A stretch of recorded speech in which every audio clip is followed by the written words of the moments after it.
Good morning, everybody. I'm Love Coach Scott Catamas, and I'm here with TJ Woodward.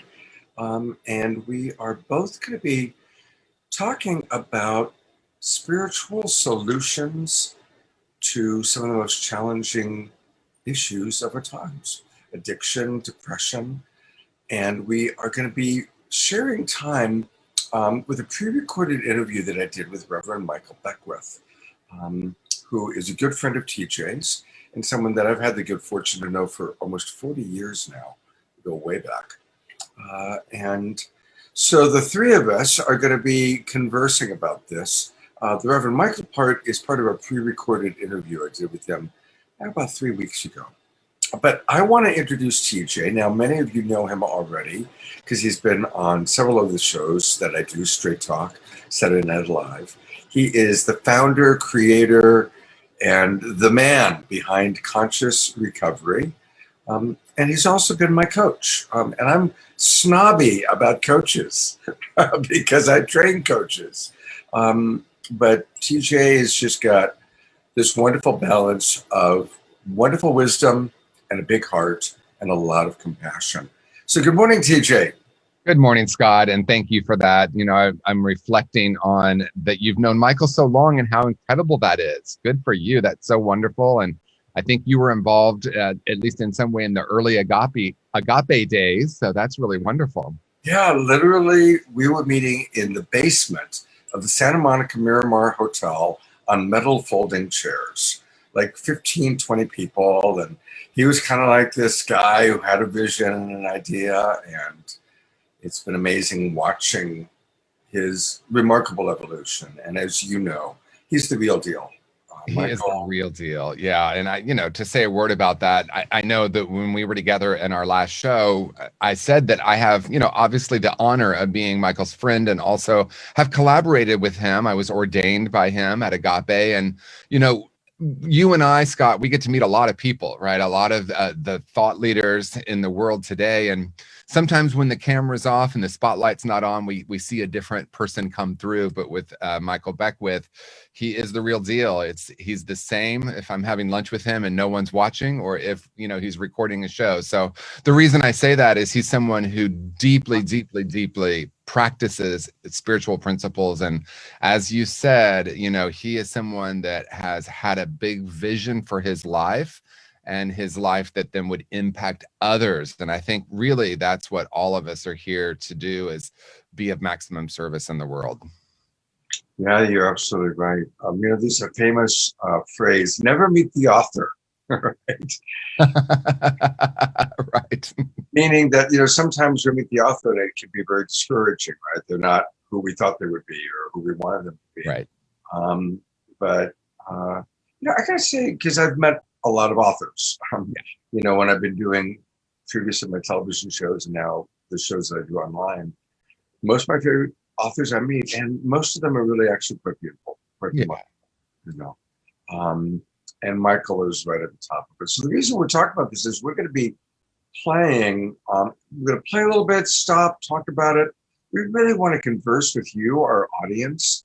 And so for those of you in our Zoom room, and we love people coming to our Zoom room, definitely thoughts, comments, questions. But likewise, I'll also be checking what's going on our Facebook pages. So if you're watching on Facebook, you can do that. I also want to acknowledge all of you who are watching the replay. The majority of people who watch this show watch the replay. And I still go back and I take a look at comments that come in from, a day from now, a week from now. So feel free to comment and we'll do our best to get back to you. All right. TJ, before we start with Michael, tell us a little bit about conscious recovery and your approach to the issues of addiction, alcoholism, etc.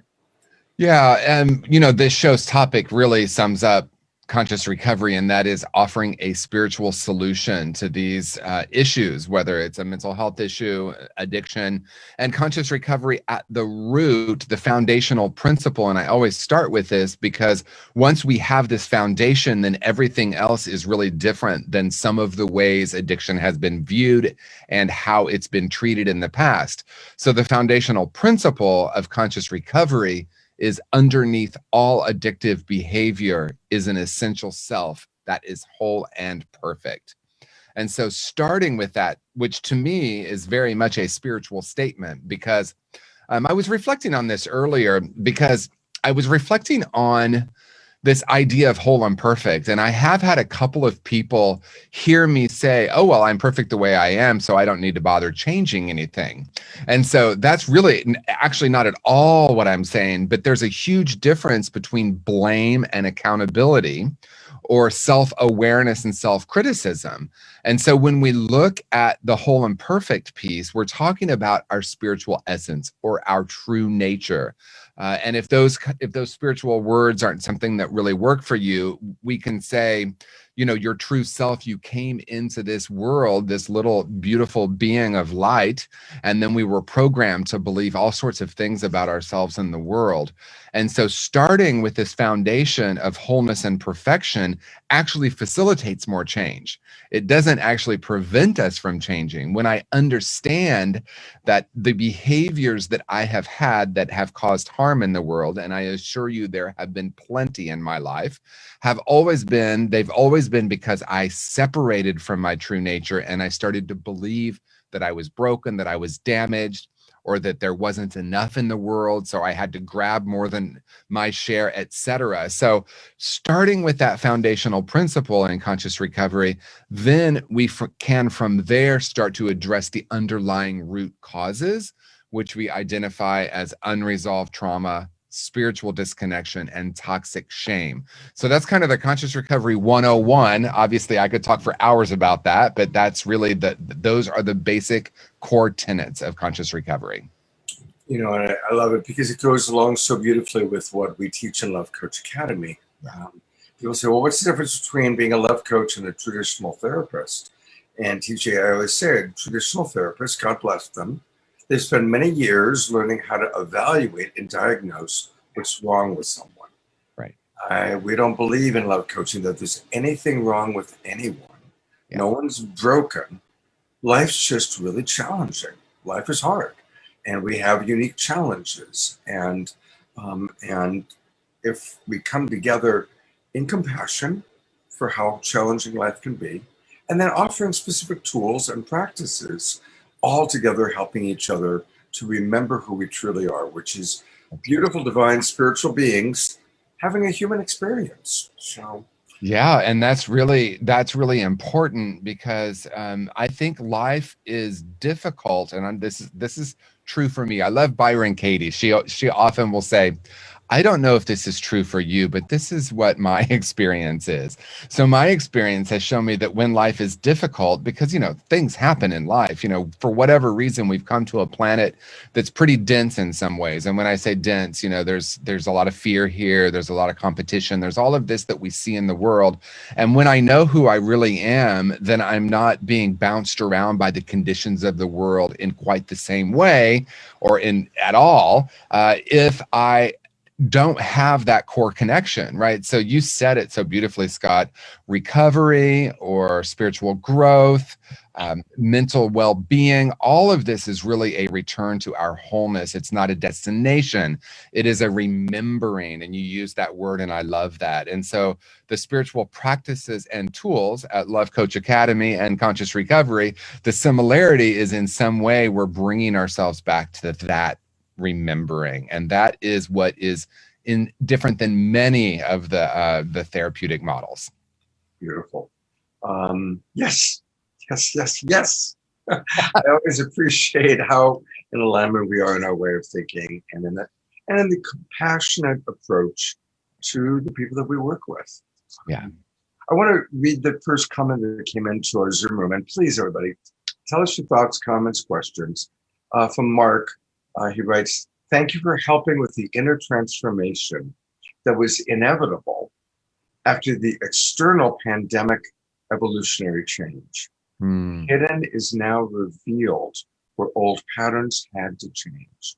Yes. I love that, Mark, because I do believe that to a large degree, this global pandemic has been a big step towards reset. Yeah. And, you know, it's interesting if you take a look at human history, there have been many pandemics. And when there's a big pandemic, it's always followed by a huge cultural or social change. Yeah. After the Black Plague, which wiped out about a third of Europe, we had the Renaissance. So it's, and I think we all know that we all have to change. Humankind was on an unsustainable path. Yeah. And so, thank you for that comment. Yeah, and I love that, because I'm thinking about it, that the collective experience is a reflection of the individual experience, right? And so whether it's addiction, a mental health issue, a divorce, a loss of a job, we've all gone through periods where it's difficult and something beautiful comes out of it. But and what I love about it, and this is one of the reasons I love Michael Beckwith, is he fully embraces the human experience. It's not about being oh so spiritual that we're no longer human. It's about being a human incarnation and bringing spirituality in. And so in my own transformation, there have been plenty of dark nights of the soul. And sometimes that looks like, being in the fetal position, sobbing and releasing these old patterns. But here's the thing that's interesting that you spoke to. I usually don't realize what the transformation was about until much later. So we're coming out of this global pandemic now, and we may not understand the spiritual transformation that has happened until later. Now, some of us have an idea of it. I mean, I knew immediately, we're in for some transformation. And then we saw the BLM movement. We saw all kinds of things emerge where we're saying the old paradigm isn't really serving us anymore. And this is a time for us to reflect. But I don't think we're going to see the impact. Now, we could say both positive and negative. I'm trying to not use those words as much or as often anymore. But we haven't seen the impact from a mental health and addiction standpoint yet, but also the powerful transformation. I think in the weeks, months, and years to come, we're going to see more and more of that. Yeah, that's a really good point. Coming back to the gallery view. Thank you, TJ. It's true. It's like I look back at kind of the big hard things in my life, and you go, oh my God, that was so hard. Never want to go through that again. And look at how it shaped me. Look at how, and we read this over and over with most of our favorite spiritual teachers talk about this. Yeah. And so speaking of spiritual teachers, I'm going to start the Michael Beckwith interview, but we're going to come in and out. We're going to periodically pause it, share, talk. I really want to respond to people's comments and hear more wisdom from TJ. But let's bring Reverend Michael Beckwith into our room here. And I better optimize the sound. We definitely want to do that. There we go. All right, here we go. Well, thank you very much. Well, we're really wanting to tackle some of the really significant challenges that our tribe is going through. Addiction, of course, domestic violence is way up. Alcoholism, addiction is way up. Suicidal fantasies and even suicide attempts are way up.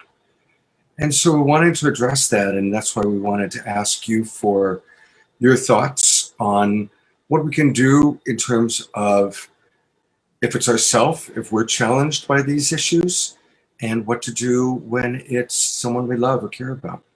Yeah. Well, obviously, we're in a kind of a pressure cooker right now with the dilemma of the polarity of what's happening in the world and the crisis of fear around health and viruses and things of this particular nature, and also a kind of a lockdown. All of those things are allowing people to come face to face with themselves in an interesting way. And so, first of all, where I'm concerned, I think when we are concerned, we always want to have our heart space very malleable, very, very available, so that we have a tremendous amount of compassion for individuals who are going through any of the things that you just mentioned, whether it's addiction, whether it's suicidal fantasies, whether it's individuals who are releasing rage and it's becoming the aegis of domestic violence. We want to hold a space of compassion for everyone that's going through any of that. And I think I think this whole thing that we're going through as a species right now is a call for compassion. It's a call for us to go probably deeper than we've ever gone before in terms of, what is compassion? When we understand the difference between sympathy, empathy, and compassion, there's an answer there. And sympathy asks the question, how do you feel? Empathy says, I'll feel for you. Compassion says, how can I serve? How can I alleviate suffering? So we're all being invited to ask ourselves, how can we alleviate suffering? So for everyone who is not going through the aforementioned experiences that you mentioned, we have to keep asking ourselves, how can we be of service? How can we alleviate suffering? And if we live with that question, then we will respond appropriately, moment by moment, to the individuals in our family and to individuals that we come across. Now, the individuals that are actually going through this, if a person is going through a suicidal fantasy or has even attempted suicide, that there has to be a reminder here that life is precious and that everyone has a future. And I think that when an individual is going through this, and I've worked with people over my 40 years of teaching, I always remind them that there's a future here. There's a future. It may seem hopeless and bleak right now, but I want you to begin to think about what you can do tomorrow. And then I want you to think about what you can do the next day. I want you to think about your future. And it's counterintuitive to our mindful practices in which we're trying to stay present and trying to be in the now. But when an individual is suicidal, I want them to think about a future. I want them to think about what they're going to do next week. How they're going to walk in the direction of a purpose or of something that they really, really want to experience in their life.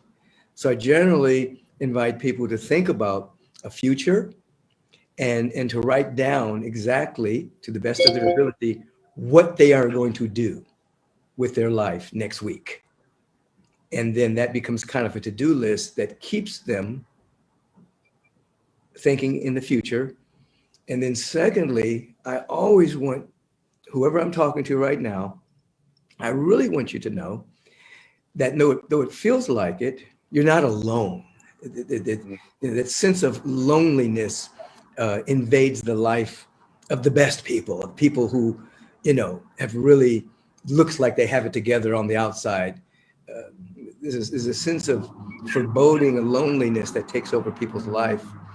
And I want people to come to an understanding that that sense of aloneness, or no, that sense of loneliness can give way to a sense of aloneness, which becomes an opening to really having an encounter with the divine, an encounter with that which you cannot see with your eyes or hear with your ears, but in a moment of crisis, when you're at your wit's end, when things of the external world just aren't working, there's a moment of sheer aloneness where suddenly in the darkness, you actually see that you're not alone. There really is a presence. I can testify to this. This is not religion. It's not a belief system. It's real that each of us are not alone. And sometimes on the precipice of a deep sense of feeling alone, there's an emergence of, oh my God, there's something here. I didn't notice it before because I was busy. I didn't notice it before because I was in my business and I was working my business. I was working my job. I was doing whatever I was doing. But since I can't do that anymore because everything seems to be, I seem to be cut adrift from my normal activities. If we can just sit with the awareness, I have a future. I'm not alone. We could even say that to ourselves. I have a future. I'm not alone.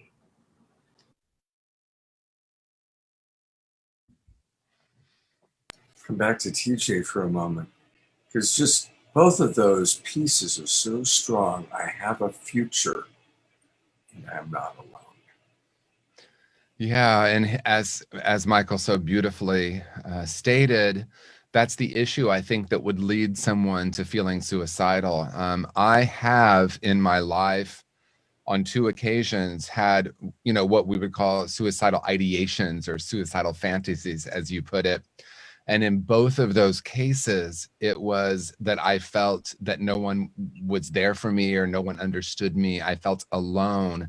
And I really love where Michael went with it, because it's really important through that darkness. And just I like to tell my story in a transparent way, because I think it's useful for us to normalize that we've all had these experiences. Now, maybe not everyone watching has personally felt suicidal, but I have. And the one time, the only thing that kept me going was my nephew, who was a young child at the time. And there was just no way, knowing what I knew about the trauma that would provide him. And isn't that interesting? Because I might have felt at my darkest, but I felt like I had some purpose and I wasn't alone in that I needed to be there for him. So even that is an understanding of both of the things Michael said. I have a future. I need to be here for him, whatever that takes. And I'm not alone. I do have this one person. Now, I think the deeper important message that Michael was providing us is that through that darkness, the transformation can happen. Sometimes, and you and I, Scott, already talked about this before Michael did, and that is in the darkest periods of our life, we can find transformation, right? And this is something that there's so many metaphors that would work. I've been watching this incredible show on the deep sea and how there's so many species in the deep ocean that we don't know about yet. And there are dinosaurs down there, literally 200, they're like these millions of year old sharks. And the metaphor is we have, for the most part, spent more money on going to space than going into the depths of the ocean. That is such a perfect metaphor. I personally, and I see a lot of us, going up there and out there, how do I, attain something or reach something, instead of going into the depths of the ocean and really exploring what's there. And the deepest discovery is that when I allow myself to actually go into the depth, as Michael said, and I'll repeat what he said, or at least what I heard him say, is we can then encounter this place where we realize that we're not alone. And for me, it's really because I realize I've tapped into the spiritual oneness of all life. Now, that is not a cerebral process. It's not a concept, and it's not an ideology. It is an experience. Oh, I just touched reality. I just touched the reality of oneness. I just touched the reality of love. And then at that point, all of these conditions of the world have less significance. It doesn't mean they don't happen, but there's less significance. That's a perfect segue to a question that Rolanda wrote in our Facebook group. She wrote, how can I get our son to see that his inner environment is what he is really struggling with? TJ, what are your thoughts? I'll start with, on the surface, I can't get anyone to see anything. Just to normalize. No. And just that framework, the invitation is for me to recognize what my attachment is. I have never been a mother, and I can't even imagine. I have so much compassion for a mother or a father who has a child who is struggling, either with mental health, suicidality, addiction. My heart goes out to you. And so I want to be really clear. I don't have the experience, so I don't want to in any way minimize what you're going through, and to notice the language, because there's probably something there. How can I get him to? So there are a couple of things, right? The old school way is you set boundaries, and the old school boundary is I'm going to set a boundary for someone else. It's really about me, right? And so if I can, because the statement was, how do I get my son to realize it's the inner life? So I start to view him that way. It's not done through language. It is starting to hold and behold the wholeness within him. and then begin to ask him questions and become curious, right? We can go deeper and talk about the quantum field. And it's very tricky with parents, because I remember when I was, young adult teenager, my mom would just look at me and I would just get furious, and she didn't do anything. It's because there was some unresolved stuff from much earlier in life. And, we talked about this in the last show. Blame is a very low frequency. And oh, is it seductive? I want to blame myself, or I want to blame someone else. And when I talk with mothers specifically, the conversation inevitably at one point goes to self-criticism or self-blame. Did I do something to create this in my child?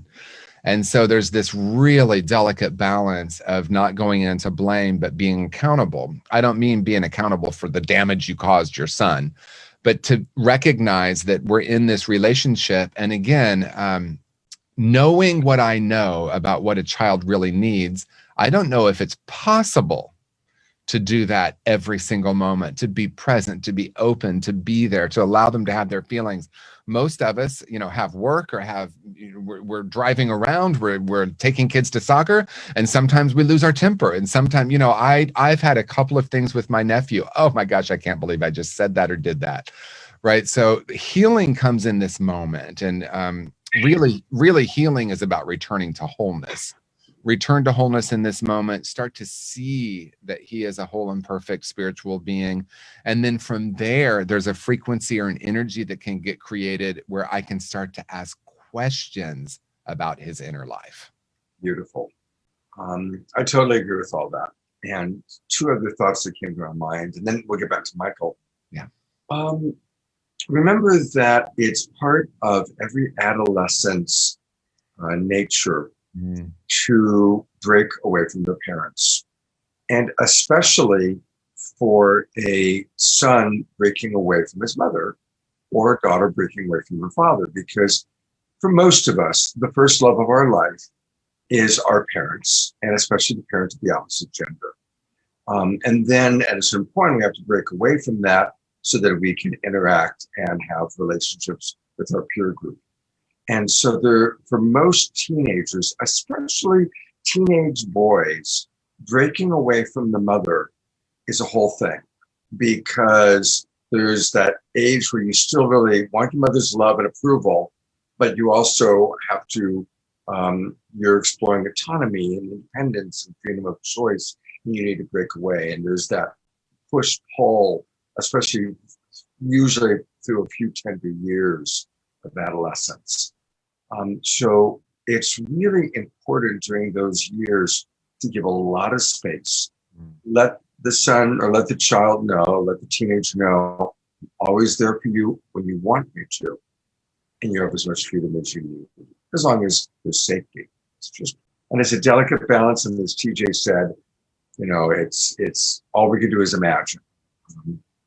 The other thing I wanted to mention is that when we ask questions, especially the teenagers, it almost always is experienced as prosecutorial.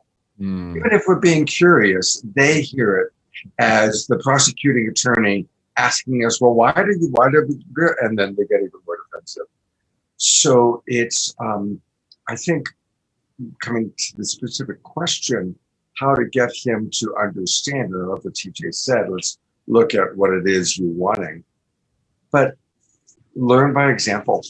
So demonstrate it. Demonstrate, wow, I noticed that when I get really triggered, it's because, I noticed that it's my abandonment wound, or my fear of this, or my fear of that, which is driving me to behave in such a way. And so you may not even have the conversation about it, but if your son watches how you self-reflect, how you take personal responsibility, how you look at your inner world as the reason, or why you are reacting to your outer world, that's the best way. Because he's smart, he's gonna watch what you're doing, and then he doesn't have to rebel against it, right? If you teach it or present it, there may be a natural teenage reaction to rebel against it. But if he watches how you do it, without there even being conversation, So, oh, okay.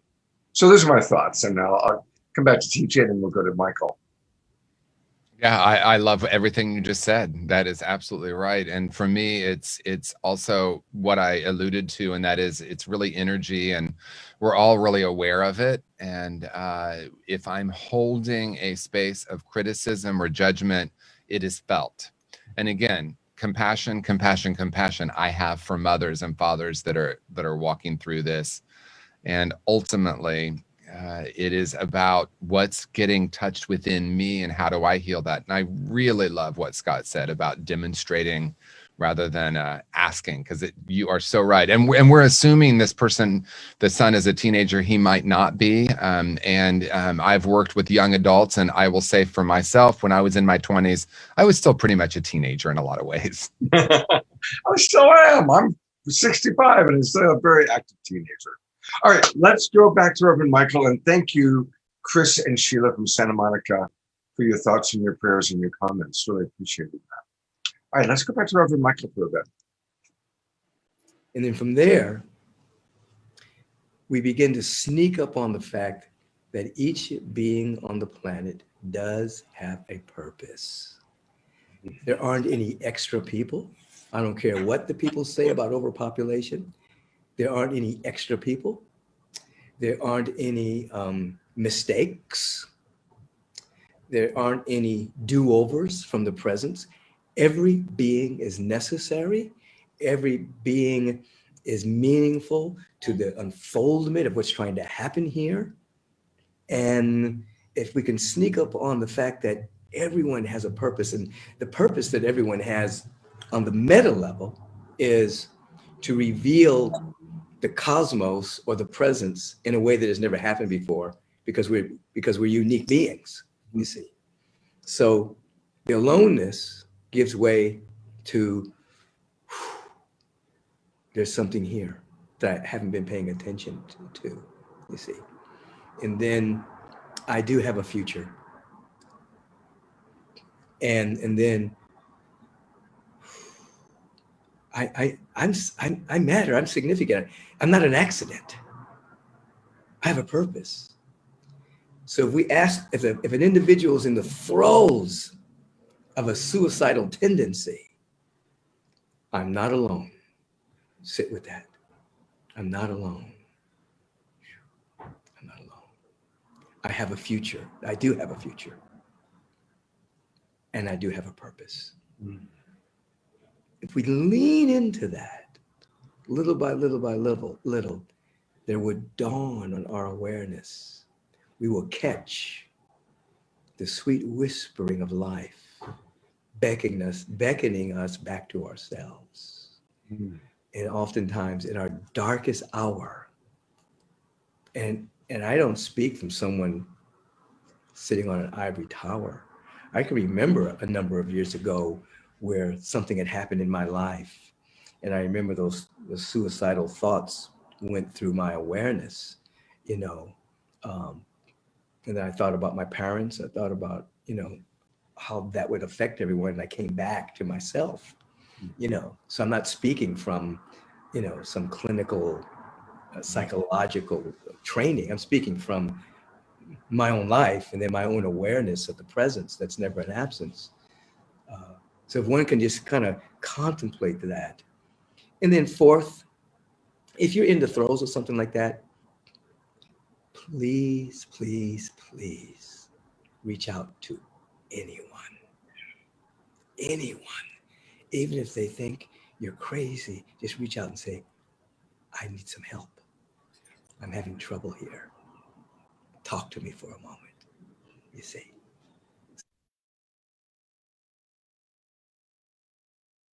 That is so important, reaching out to someone for help. And I know as a coach, you've experienced it. As a coach, I've experienced it, where I've had people call me up and say, Scott, I want to end it. I'm done. And I actually be curious. I don't think you and I have ever had this conversation, so I'm curious what the approach I take. It's a little radical. With clients and friends that I have that have suicidal fantasies, I make an agreement with them. If you're really having that thought, that fantasy, please call me. I promise you I won't call the police. I won't report you. I won't actively try to stop you, but I will absolutely want to talk with you. Mm. And I have found that that really helps, because there are some people that are afraid to call because they don't want to have the police called or the hospital called or whatever. And some people, even that ego part of them, if they're really like, no, I want to do it. If they think that you're going to absolutely immediately go to, no, you can't, then it's not safe. But by establishing, hey, I just want to talk about it, let's just talk before you do it. It creates a safety. And I've had multiple people call me, and they were pretty close. And sometimes they just were lonely. And sometimes they really were on the edge. So that's actually the approach I've taken. And curious your thoughts about what Michael said or what I just said. Yeah, beautiful. And it's a nuanced conversation because, as a mandated reporter, I ultimately do have to report someone if they tell me they're suicidals. And it's tricky because what I hear you saying is where I come from. I remember, when I worked full time in residential treatment, when a client would want to leave because it was just becoming too painful for them, something was coming up that they didn't feel they were equipped to handle, and they projected it outward and they said, I have to leave. I would always start with, I'm not here to convince you to stay. Yeah.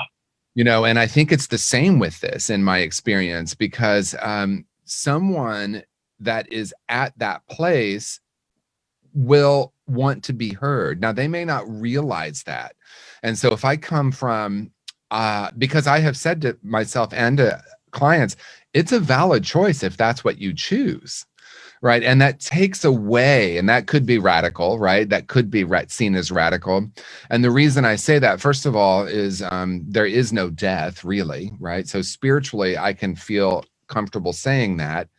But the deeper purpose of that statement is to have them understand that it's a safe place for them to actually share what's happening.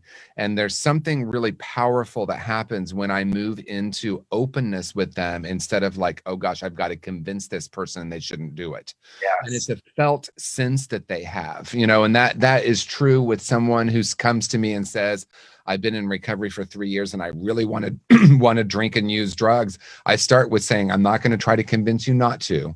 So let's just have a conversation here, right? So we're really talking about what it truly means to hold space instead of judgment, because judgment is an energy of constriction or restriction, and curiosity is a place of openness. And then that allows the person, hopefully, a little space to have the experience that Reverend Michael's talking about, that's so important, to reach that place where we understand, oh, I do have a purpose here. I do have a purpose. I am part of this this humanity, and I've incarnated here, and that's not by accident. Mm-hmm. Right now, I'm not going to probably say that specifically to a person who is struggling. A wise person once said, "Nothing could be truer or less useful." Right, and that is also, trying to convince someone to stay on the planet. When I'm in that energy of, oh my gosh, that this can't happen, and I've got to convince them otherwise, there's an energy there, and they feel that, right? So if I say, wow, I understand that might be a valid choice, let's talk about what's happening for you. I feel and I believe and I have experienced, when I touch that deeper truth, I don't want to leave the planet. And how many times have we heard someone that survives a suicide, at the moment when they do it, they realize they don't really want to do it. So how do we become curious? And that requires a lot of inner, we could call it work, but inner presence with myself. Because if I haven't healed, or if I'm not really in a space of wholeness myself, I'm going to really want to manage them, right? So there's a valuable lesson there for us, the observer, as well. It's a beautiful point. 4 simple words: never convince, invite connection. Mm-hmm. Like for those of us who we want to convince, right? Put it on Post-its everywhere. because it doesn't work to Mhm. try and convince somebody, but it does work to invite connection. Yeah. And of course, that's the great teaching of Marshall Rosenberg. So thank you, Marshall. Mhm. It's all about, wow. And noticing, wow, when am I trying to convince TJ? When I'm trying to convince my son or my mother or my daughter or my lover? Wow, okay. Instead, just invite connection. And the best way to invite connection is not by talking, but by listening. Yeah. So, all right, back to Reverend Michael. I'm loving this, by the way. This is really fun, kind of doing this with you. Thank you, TJ. Me too. I think if we move to those four dynamics, it goes a long way towards the prevention of crossing a line that one cannot cross. You know, I know you probably want to ask me another question, but what just came to my mind is, you know, at the Golden Gate Bridge, you know, where people sometimes are prone to leap off and try to commit suicide. I was reading an article where, you know, there's a boat there. There are people that work at some of these places, and they try to save people that jump over. And this particular gentleman that was his job, he said that everyone that he saved, they all said the same thing. That on the way down, they said to themselves, this was a bad idea. You know, this was a bad idea. Why am I doing this? And they survived, you know, to be able to say that. So anyone who's in the throes of that, understand that's not your real self speaking. That's the disappointment speaking. You know, that's the part of you that think it's really lost something that can never regain speaking. That's the part of you that's probably been hurt that's speaking. But the real you can heal and get over it. Anything with a little help. Yeah. Beautiful. Two things came to mind. One is just I've heard that we shift from the perception of being alone to the perception of all one. Yes. Yeah, that's what you were referencing. Yeah. Aloneness is all oneness. Mm-hmm. And I think that what happens is people, we're in what I've called over the years, I've called it a high tech, but sometimes a low touch society. Mm. And that's increased with the advent of more technology.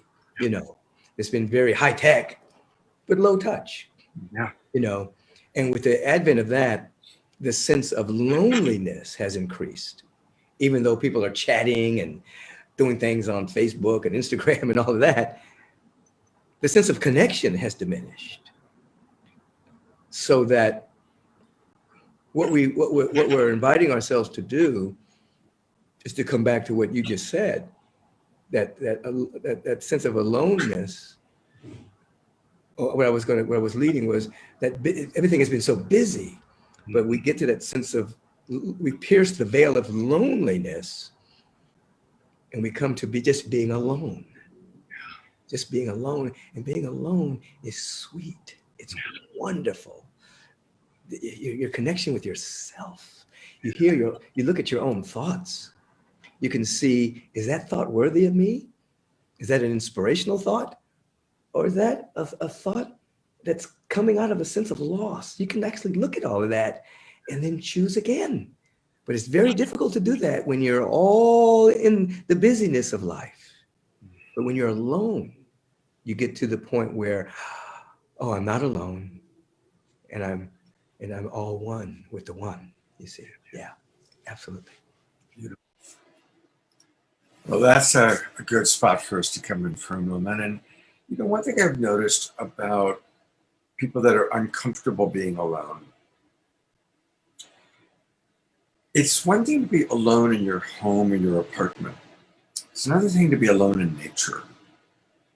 And so I found for myself, and certainly I recommend to clients, if being alone in your place, in your home, your apartment is uncomfortable, go do alone time in nature.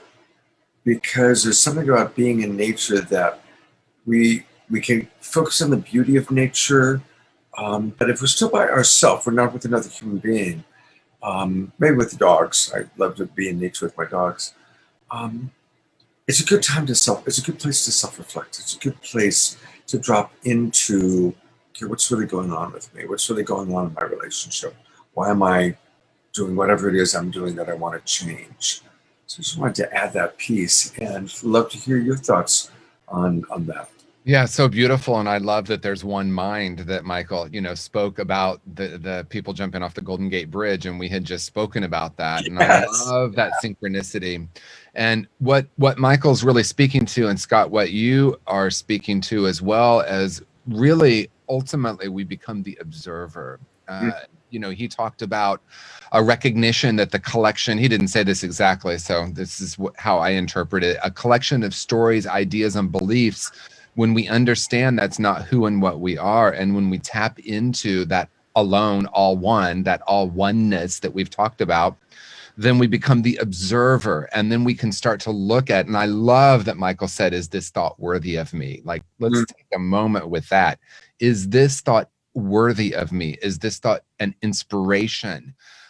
One of the things about social media, and he alluded to this and spoke to it so beautifully, is that we end up often putting out an image on social media. And so we're not, in many ways, we're not as connected. And that's really what we all desire, love and connection. At the root of it, we all want love and connection. Now, that may be buried under years of trauma and strategy where it looks like I don't want you to connect. But I really know that underneath the deepest level, we all want love and connection. And if I'm comparing myself to someone's, what is it? I'm comparing myself to someone's, greatest hits rather than what's happening behind the scenes. I butchered that one, but we tend to, on social media, focus more on the personality self, or what we would call an ego. Nothing inherently wrong with that. When we tap into our essential beingness, we can start to observe those thoughts. And as Michael said, we can start to question every thought. I mean, for me, true freedom is being able to question absolutely everything I've ever believed to be true about myself and the world. When I say a statement like, I put out a quote that says, true awakening is unbelieving everything I've ever thought. Now that's, okay, that can be a bold statement, but in my experience, that's ultimately true. I want to thank you for that. 2 years ago, I worked with TJ, and I read his book, and I did his workbook. And I'm remembering as you're saying that a big part of your workbook was helping me to re-examine my thoughts and my belief systems. So it's beautiful work to do. And I want to touch on something else too, which is such a big part of what makes being a human being difficult, is that we are in an illusion of separation. Right. It really seems like I am this body, and then there's everything else. And this body is vulnerable. The physical body is vulnerable. The emotional body is vulnerable. The mental body is vulnerable. And there's like this little tiny me in this gigantic other world that wants to hurt me. Yeah. Or can hurt me.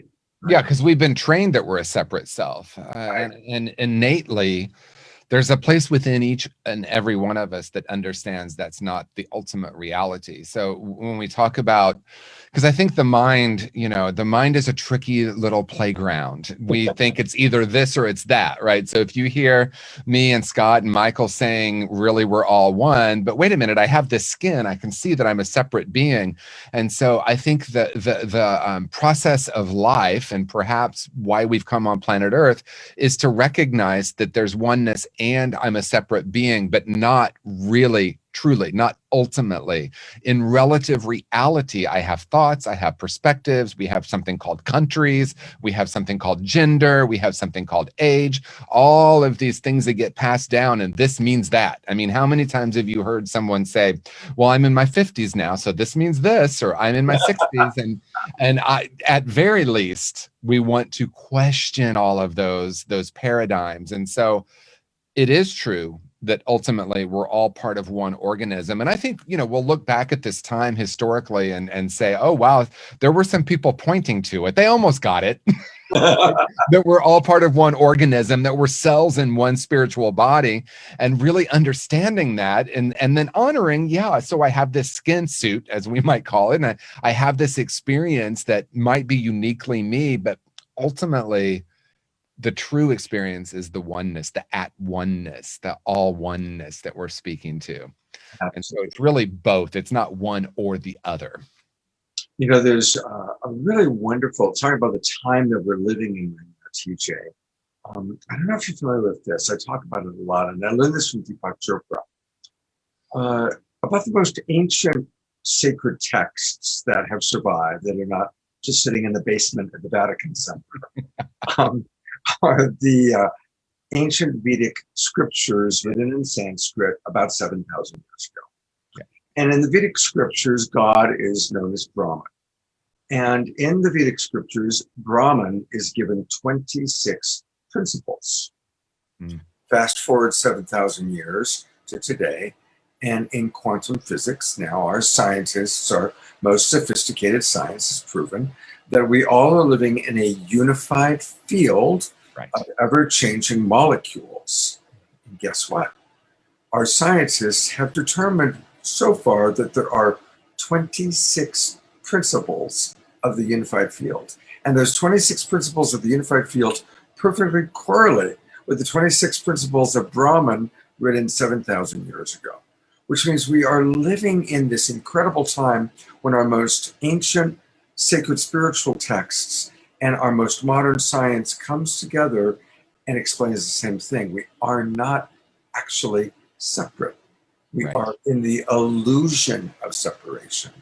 And this is all to say, in whatever way anyone listening can, cultivate your own experience of connection beyond yourself. Right? Whatever that is, through meditation, yoga, martial arts, playing a musical instrument, religion, spiritual practice, whatever it takes. It could be one-on-one or within yourself through music or through a form. Cultivate a way that you experience your connection to that which is greater than the body. Yes. Yeah. Oh, so much. I'm also just leaning into, like, we need to do a part 2, because I want to hear, I mean, it's like, it's so rich. We could spend an entire hour on everything you just said, Scott, because it's vitally important. Suffering comes from the belief in a separate self. That is just absolutely, for me, a very profound and yet very simple spiritual truth.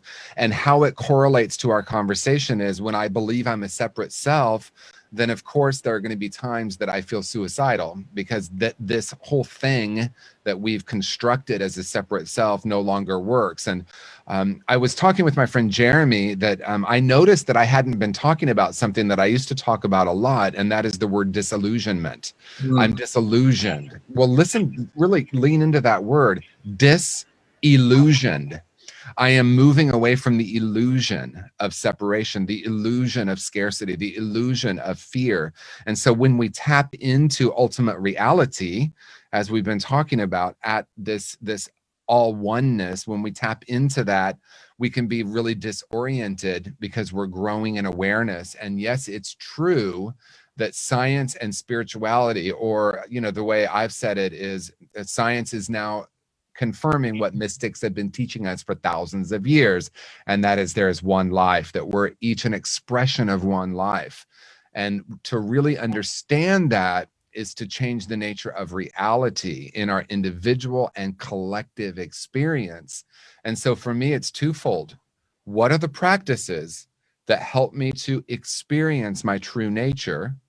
And at the same time, that's one part of it. And the second part, as Scott said earlier, a big part of my work is questioning absolutely everything that lives in relative reality. Where did I first believe this? Where did I first have this idea what it means to be a man, to be white, to be this age, to be from America, etc.? Or where did I first question what it means to be 50-something? All of these two processes live simultaneously. And when we blend these, cultivating a relationship with the ultimate self or our true nature, and then questioning absolutely everything that lives in relative reality, we step into a completely new way of being in the world. And that's really what Jesus said, be in the world, but not of the world. So we have these master teachers that have come, and there have been many, but what's different right now is a recognition that we are all master teachers of this, that we have all come here. It's no longer for a select few. Consciousness is raising where there are each of us has the ability to recognize this and live it.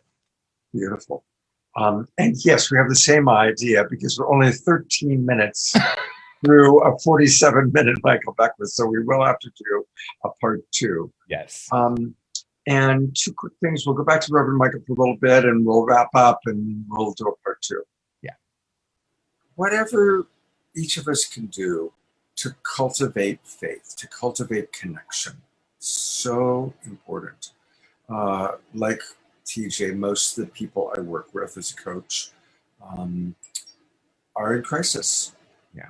And since the death of my wife died, and so a lot of people now reach out to me and have been reaching out to me for many years when they get the diagnosis of terminal cancer for themselves or their husband or their mother or whomever.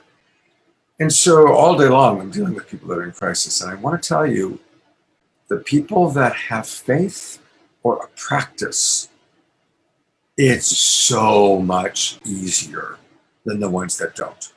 Doesn't mean it's easy, but it's easier. So having a practice, having faith, for some of you, it may be establishing a new practice. For some of you, it may be going back to a practice you had that maybe you've strayed away from for whatever reasons. But cultivate a practice, very, very important.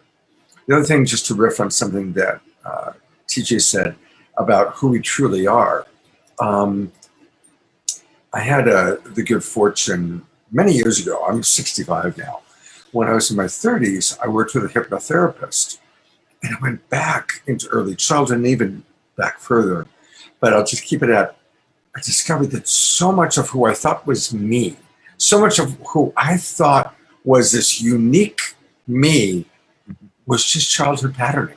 There were little things I'd learned when I was really little to get love from mother and love from father, and these significant personality traits that I thought were me were just, as TJ would say, brilliant strategies to get my needs met.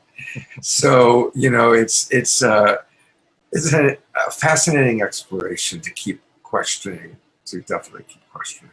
Yes. Let's do one more round of Reverend Michael, one more round of Scott and TJ, and then we'll call it a Sunday.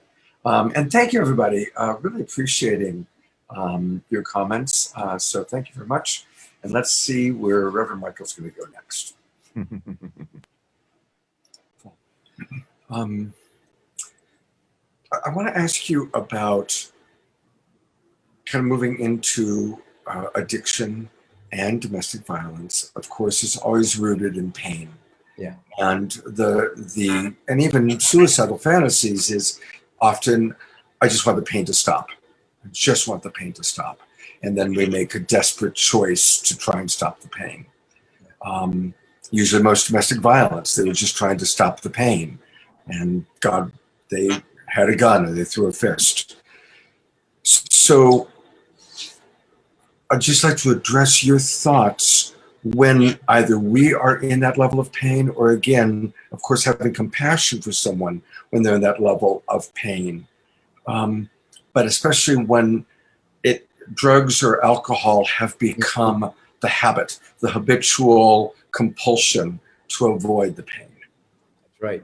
You said something, the compulsiveness. A compulsive behavior is what we do to keep ourselves from feeling pain. Mm-hmm. Whether it's alcohol, drugs, pharmaceutical, opioids, whatever it is. Sugar, overeating, whatever. That's what we do to avoid the pain. And then individuals become addicts. Now, so there's 2 levels of addiction. There's the one we just described. And then there's a level of a person that's an addict that's trying to recreate a high they once had. you know, Yes. and they forget that their body is a living pharmacy that doesn't need any exogenous ingredients, doesn't need anything outside of itself to create that, to recreate that bliss that happens when you're in a state of gratitude, thanksgiving, even if you have to make it up, even if you have to make up the Thanksgiving, just make up something to be grateful for. This the chemical tonic, the tonic chemicals still flow, even if you're just making it up. You know, so there's that addiction where you're trying to recreate a high, and then there's the addiction of compulsive behavior, trying to avoid pain. And so, one, for those who are trying to recreate a high, it'll never happen. You'll never you'll never get that high again. You'll after your first hit, whether it's cocaine, whatever it is, it never happens again. You know, and your body would need more and more and more and more, obviously, to get some modicum of what you call a high.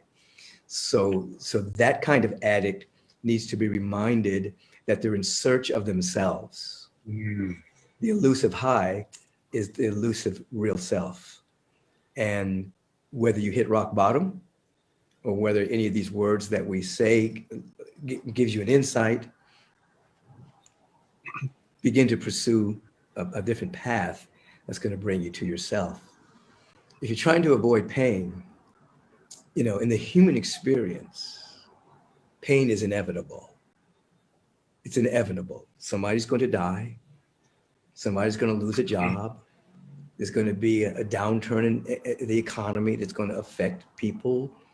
There's going to be breakups in relationships. No one goes through the human experience unscathed by the dynamics of death and loss or ill health.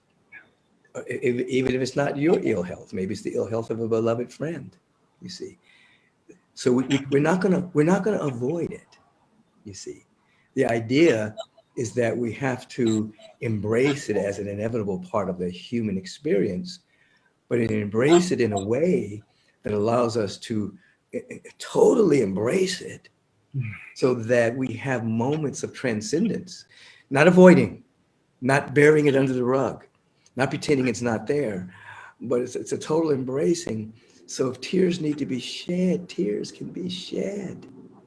If in fact someone needs to cry, someone needs to cry. If someone needs to temporarily release energy by hitting a pillow, then someone needs to temporarily release that energy by hitting a pillow. You know, you're not going to get through human experience without the pain.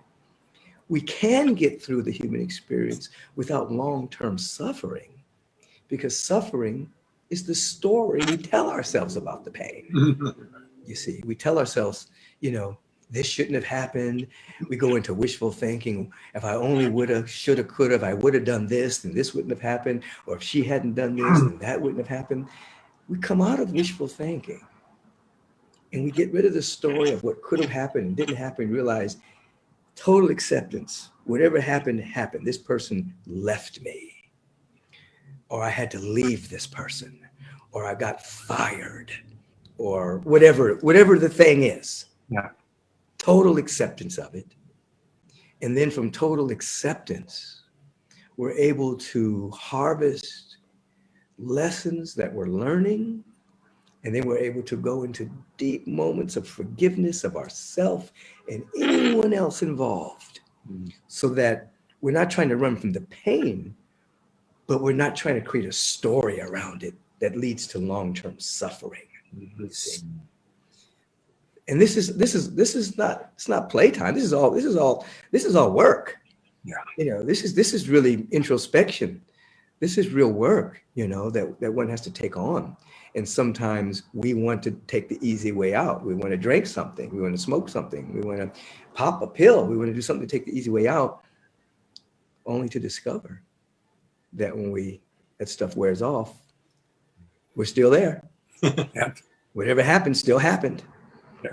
You know, so it's not about running from our problems. It's about embracing them, a full on feeling whatever it is we have to feel about it. And then we're alone.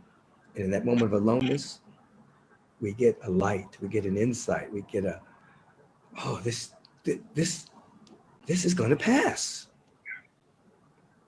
This is not going to be my forever.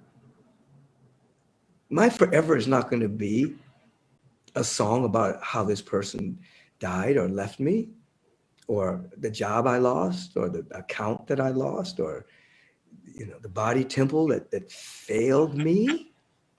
No, this is an experience. You see, again, help may be necessary.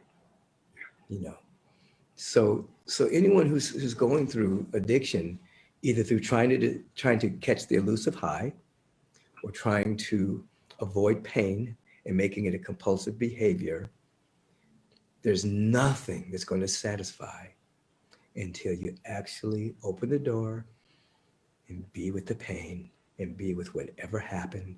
If you made the biggest mistake in your life, that's what happened with me. Many years ago, I made a big mistake. Well, I thought it was a mistake at the time. And and I was like, oh, I'm checking out. I'm getting out of here. And then it was like, no, you're not. You're not going to do this. And my life unfolded beautifully after that. But I had to make that choice, you see, to just face the consequences. Whew. Yeah. Even Reverend Michael, right? There it is, Even Reverend Michael had that moment. And we talk more about it, but I'm going to stop the thing there. Radical acceptance. Radical acceptance. I think that's a beautiful place for us to wrap up this part one of our conversation with Reverend Michael, is that when we can look at that hard thing or hard things that have happened, and go underneath that first initial blame or shame, right? The ego comes to the rescue, and we either go into deep shame, or we can't handle the shame, so the ego goes into blame, right? Victim, but then underneath it, it's like, okay, radical acceptance. This happened. This thing happened. Yeah, and it's so powerful what Michael is speaking to. So I want to just kind of go a little deeper with it. Yeah. For someone who's watching right now. Michael's dropping a profound spiritual truth, and that is the difference between pain and suffering. And that suffering, the way I say it is, pain is in the body, suffering is in the mind. And what I mean by that is exactly what Michael said. I have a collection of stories about the pain, and to recognize that the story that I create about the pain is almost always me not wanting to experience the pain. And so, as Michael said, at least at this point in human evolution, pain is a part of our experience. It is the avoidance of pain that creates suffering. It creates long-term suffering. And in its simplest form, addiction is the avoidance of pain. Even if it's, as Michael said, it's chasing that high. And I love where he went. The high is actually the experience of our true nature. The first time I did ecstasy, which became my drug of choice for my last year of drinking and using, was I felt the experience of oneness, and then I chased it. Now, of course, that was chemically induced, so it's not like we're going to continue to have that same experience, but that was what I was really seeking. It wasn't the high, it was the experience of my true nature. And so suffering is the collection of stories that keep it alive, and in the avoidance of pain. Our culture, we could do a whole show on death and dying, but our culture pretty much avoids the experience of death. We say some really interesting things when someone dies, allowing ourselves to grieve, allowing ourselves to feel. David Hawkins, in his book, I believe it's Power versus Force, says that if we really allowed ourselves to grieve, that experience would dissipate after 20 minutes. Now, I don't know if that's true, but what I do know is that most people don't let themselves really grieve for 20 minutes. We go into it and then we say things like pull ourselves together. That burying of that experience actually keeps it alive. And then we're in a story. This person shouldn't have died. Think about that for a moment. Scott, you've lived it, with the loss of your wife. the pain of it and allowing ourselves to feel the pain is the actual freedom. It's the path to freedom. It's the avoidance of it through a story or a BS belief system around it that keeps it alive. And so when people say grief is a process, yeah, that could be.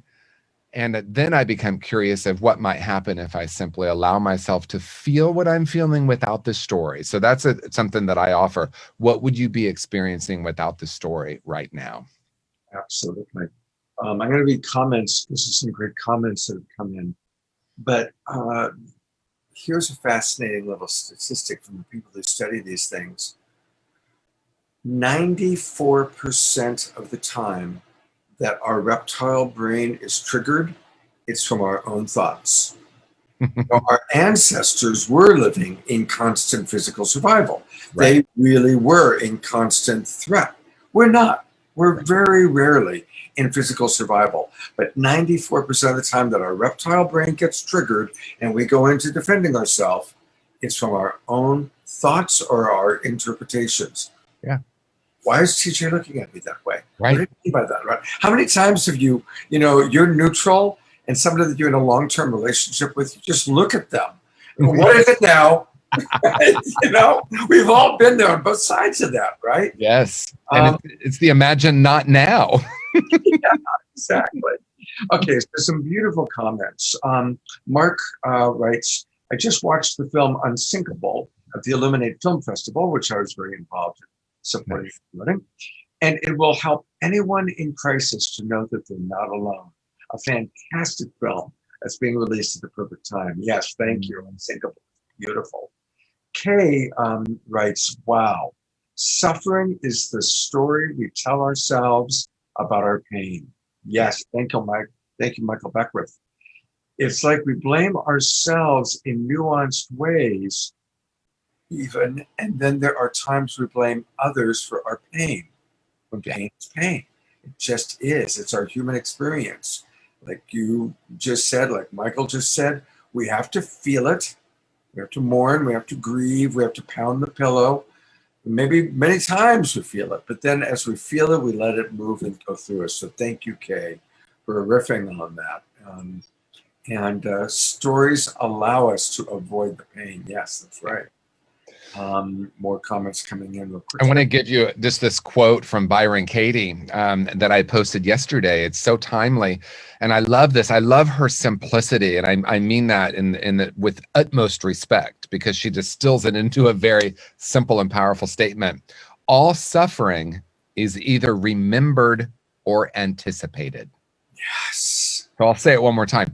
All suffering is either remembered or anticipated.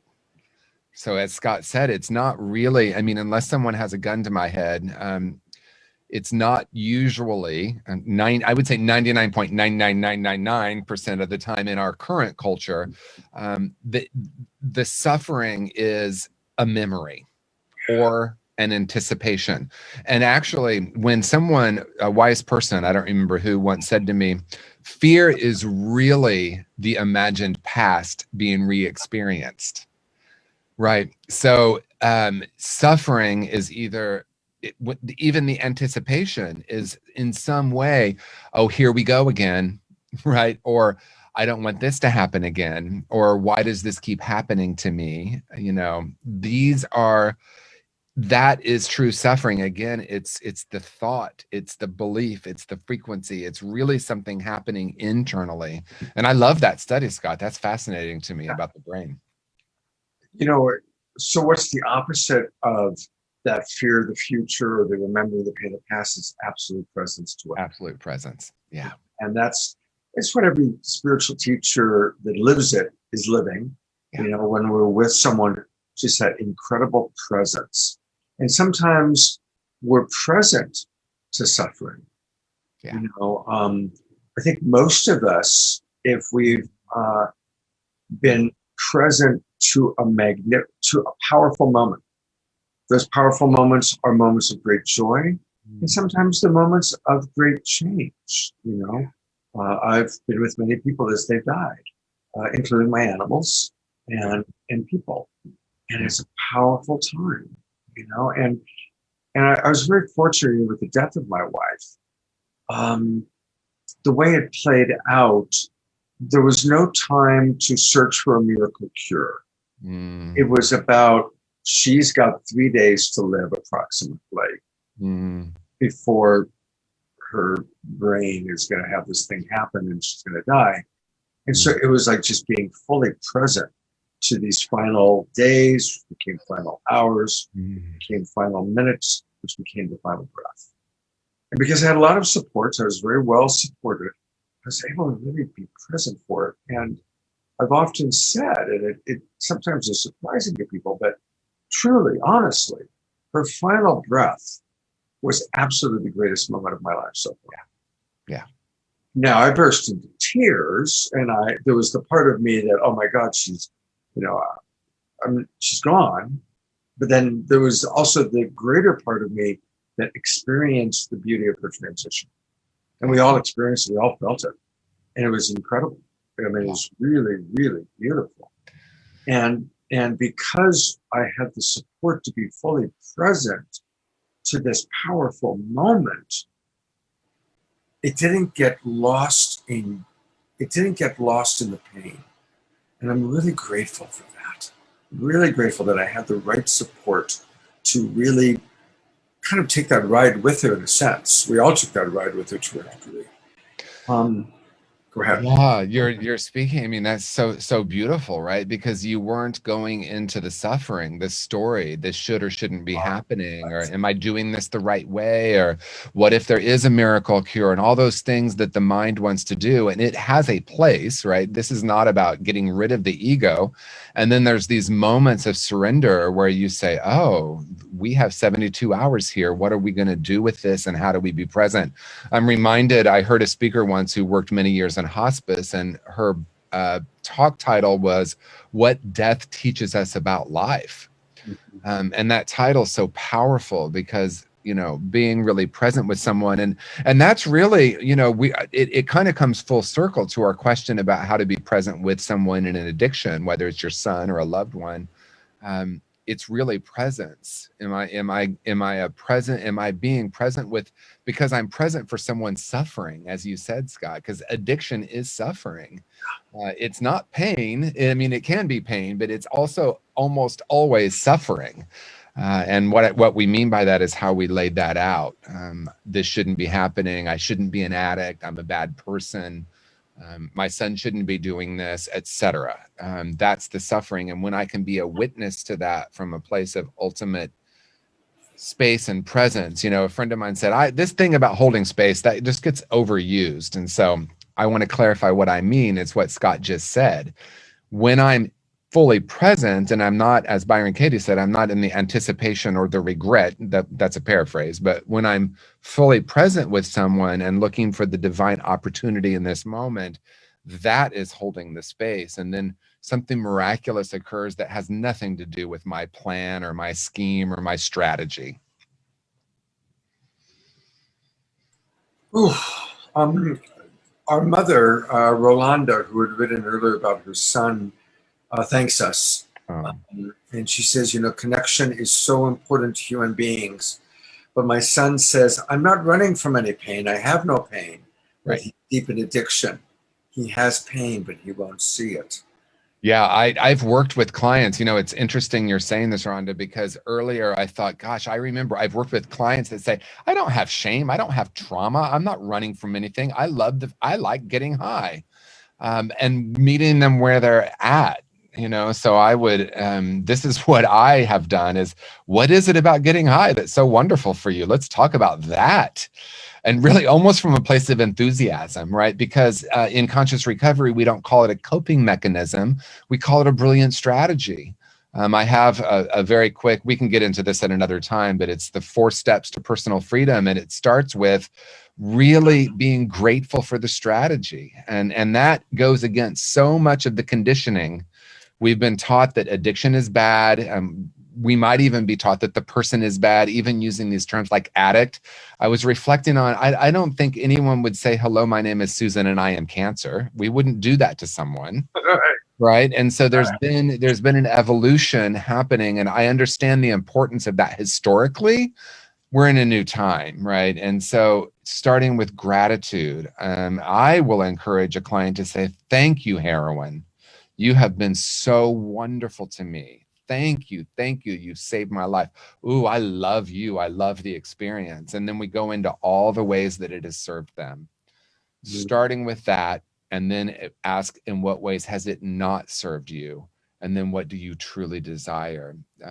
Because again, Rhonda said it, we all desire connection, and there might be a false sense of connection that is achieved through the high. So, we talk about meeting people where they're at, but I think sometimes it's like, I'm going to meet them where they're at so I can get them to do what I want them to do, or to see it the way I want them to. Really, to be present and invite the question, why do you love it so much? Let's talk about that. And again, so much compassion for mothers and fathers going through this. I understand the depth of the pain and the frustration and the like, I have to do something. What if my child dies? And that I hold that and I honor that. And that's a whole other level of suffering that can happen. I need to do something so my person doesn't die. And I honor that and hold that. There's some really wonderful comments that have come into our Zoom room. Kay writes, I love holding space. Thank you, TJ. I feel its beauty and benefit. I've been in tune to that since massage therapy school and learning of energy work and in our field in the 90s. And Mark wrote, kind of in response to my story about my wife, when my father died when I was 14, I experienced his complete release into the light. As a Hungarian Catholic kid, it was not easy to understand. And since I wasn't crying and in grief, my family looked at me like I was cold, but I felt his liberation. It is true. There is this beautiful liberation. And Charlotte writes, I wonder about that too. I like to believe that as we leave this realm, others are waiting to embrace us in the spirit world. Now, I've done several shows on death and dying. I had a Sacred Sunday show with Daniel Brinkley a few weeks ago where we talked about that. So I'm not going to go too deep into it, but I've done a lot of work as a television producer on near-death experience documentaries. I've worked with the leading researchers on near-death experiences. And I want to say I've never heard a single near-death experience story that was scary. The experiences really vary. Some people see archetypal figures, Jesus, Mary. Some people see deceased relatives. Some people see the big golden light. But everyone reports some sort of experience of love, just unconditional love and safety and beauty. And so although the experiences vary, there is always like this field of love, a field of energy that's very, very loving. So just kind of mention that briefly. TJ, thank you so much. How do people get more TJ? TJWoodward.com, or if you want to know about conscious recovery, it's consciousrecovery.com. And I'm really excited about part 2. I really want to hear more of what Michael Beckwith has to say, always, as a really powerful, one of the most dynamic spiritual teachers of our time. So I'm going to go to TJWoodward.com just to remind people, there he is. Look at that good-looking guy. TJWoodward.com, and that's where you can learn about Conscious Being, his other book, Conscious Recovery, and the new one coming, Conscious Creation. I'm looking forward to that. Thank you. I'll do a little sneak preview. What's interesting about the second part of my interview with Reverend Michael, as fate had it, we had a Zoom session scheduled, and he had just gotten off the phone with the police because his other home had been burglarized 2 nights in a row. Wow. And so he was still dealing with some very human stuff. And so we get to hear how Reverend Michael, as a positive role model, deals with very human stuff. The anger, the frustration, the inconvenience of having someone breaking into his home, not once, but 2 nights in a row. Wow. And he had lost some precious items. And he had issues and stuff around that. So we will see how Michael deals with that. I look forward to that. Yeah. So we will schedule, I'll work with TJ, we'll schedule a part 2 probably in about 3 or 4 weeks. Thank you, TJ, for your Thank you, time. Scott. Love you so much. Love you too. I'm very honored. Thank you, everybody. And, you know, a wonderful way to say thank you is to share this. Share this video with your friends out on Facebook so we can meet new people. And for anybody watching the replay, thank you for watching. And I always like to close my Sacred Sunday show by saying, we can make any day or any moment sacred by slowing down and seeing the divinity, seeing the sacred in that other person, in the situation, most of all in ourselves. Thank you, TJ. Thank you, everybody. Have a great day.